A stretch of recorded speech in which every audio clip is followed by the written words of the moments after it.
Here's how to make your sales copy too legit to quit.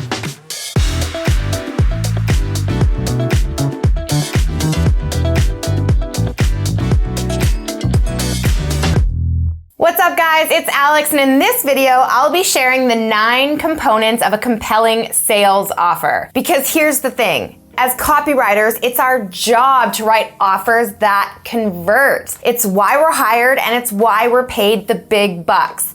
As I like to say, the right phrase pays. Your number one priority should be to convert more eyeballs into clicks, more clicks into leads, more leads into customers, and more customers into recurring customers. So whether you're looking to start a freelance copywriting business or launch a new product or service online, every single piece of sales copy you write needs a set of 9 very specific components in order to make it compelling and effective. Now, it doesn't mean that offers that skip these components will never make a sale. After all that really requires is an offer. Buy this for this much, okay? But a compelling, high converting offer is like a delicious craft cocktail. Sure, you can have a shot of crappy tequila and call it a day, but that does not a cocktail make. And your chances of having another one are pretty low. So in this video, I'm gonna share all the ingredients that will drastically increase your offer conversion rate and make people feel great about buying from you with no purchase hangovers. These 9 sales techniques should be your go-to checklist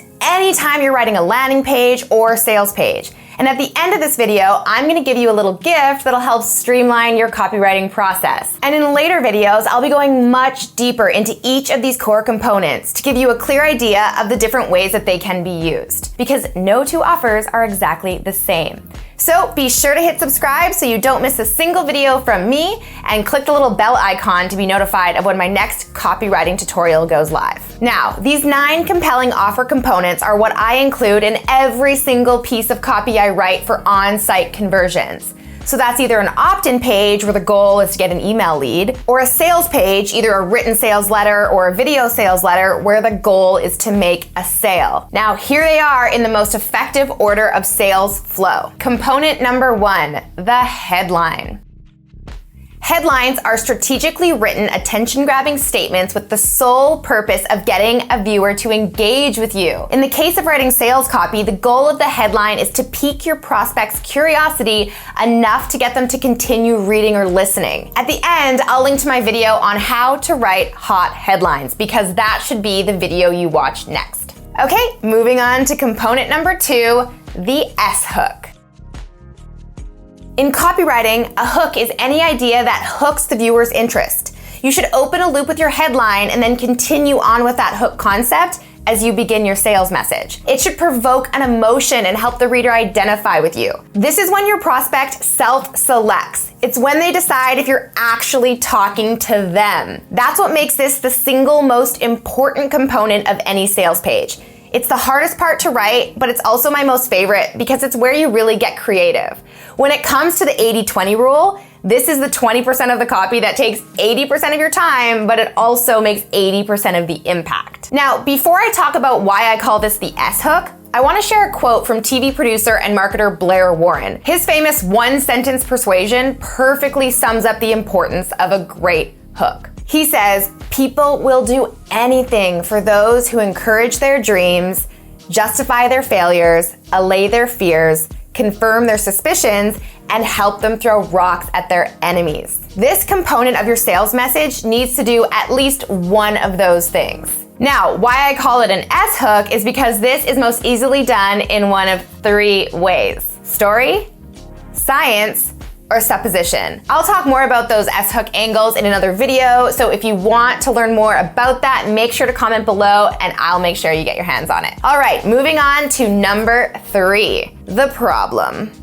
Put quite simply, you must address the pain or problem the viewer is feeling. No, not by putting salt in the wound, but by allaying their fears. You want them to know that you understand what they're going through, that they're not alone, and that you're here to help. Now, there's a wide spectrum of opinions on how much pain-focused marketing should be used, but I'm here to tell you it's absolutely necessary for an effective sales message, and you can do it in a way that showcases empathy and understanding rather than fear and force. Okay, component number 4, the offer. Yes, probably the most obvious component of a compelling offer, the actual offer. This is where you present your solution to said problem in number 3. The number one most important thing to remember about your offer is that the value should always be greater than the price. And no, that doesn't mean what you feel the value of your product is, but what your ideal prospect would happily pay for the solution you're offering. The greater the value price gap, the more irresistible your offer. 2 ways to create this gap is through 1, discounts, and 2, premiums. Discounts are temporary or exclusive decreases in price, and premiums are additional bonuses that bump up the overall value. A great offer includes both, maximizing that price-value gap. Obviously, in the case of a landing page that simply asks for an email opt-in, the price is $0. However, there is still a cost associated with giving an email address. Your ideal prospect will ask, "Is this worth it?" You must add value to overcome this perceived cost. All right, component number 5, benefits. Whereas the solution is what you're offering, the benefits are why someone should buy it. This part of your sales copy should list all the benefits one can expect to receive when purchasing from you or opting in with their email address. This is the perfect time to overcome potential objections your prospect might have. Also, you always want to promise some sort of immediate benefit. While your product or service may not offer overnight results, you want your prospect to feel excited about what could happen in the next few minutes. What will they get? How can you immediately support them?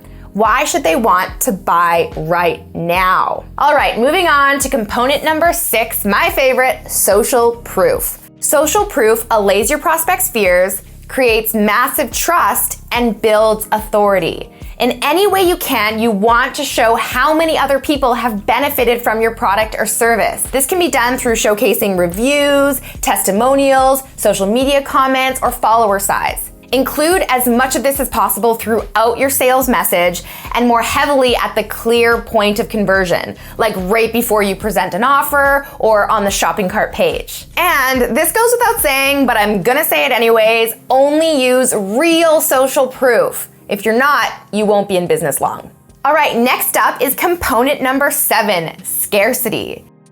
It's a term commonly used in economics for when demand is greater than supply. In marketing, it's the principle of making products or services seem limited in some way and therefore harder to obtain. And don't we always want what we can't have? Yes. FOMO is the real deal and is the precise reason we use scarcity in sales and marketing. Scarcity gives your prospect a reason to buy right now, and we see it used everywhere. When you're booking a hotel and it says only 2 rooms left at this price, or when your favorite airline has a 24-hour seat sale. It's there because it works very, very well. Therefore, in order to have a compelling and effective offer, you should absolutely be including it in your sales messaging. There are 4 different types of scarcity, and I cover that in another video. So comment below and let me know where else you see scarcity popping up in the marketing around you. It's literally everywhere, and if done right, it won't seem too hypey or pushy. And now, component number 8, risk reversal. Okay, so hopefully by this part of your sales message, you've built up so much value and created so much trust that all you really need to do here is share all the stuff that just makes good business sense. Your guarantee, your payment terms, and your purchase expectations. People like to be told exactly what's going to happen next, like how safe and secure their order is and how and when they can expect to receive their purchase. These should be written in very concise and clear terms to make it as easy as possible for your prospect to get off that fence. And lastly, component number 9, a call to action.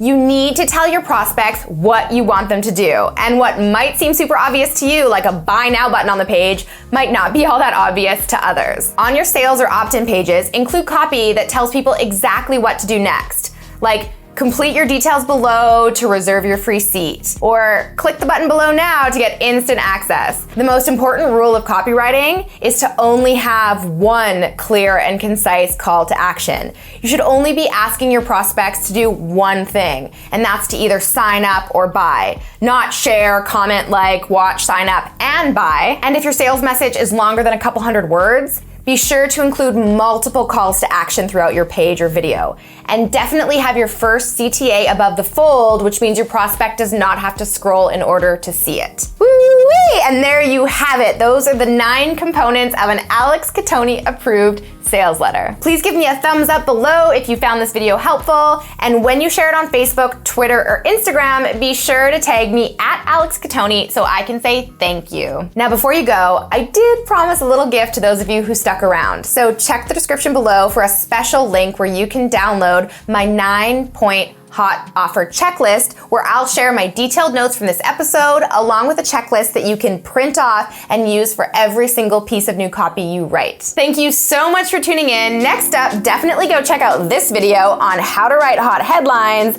or this video on my 4 steps to finding a hot niche. Be sure to subscribe for more videos from me every week. Until then, I'm Alex. Ciao for now.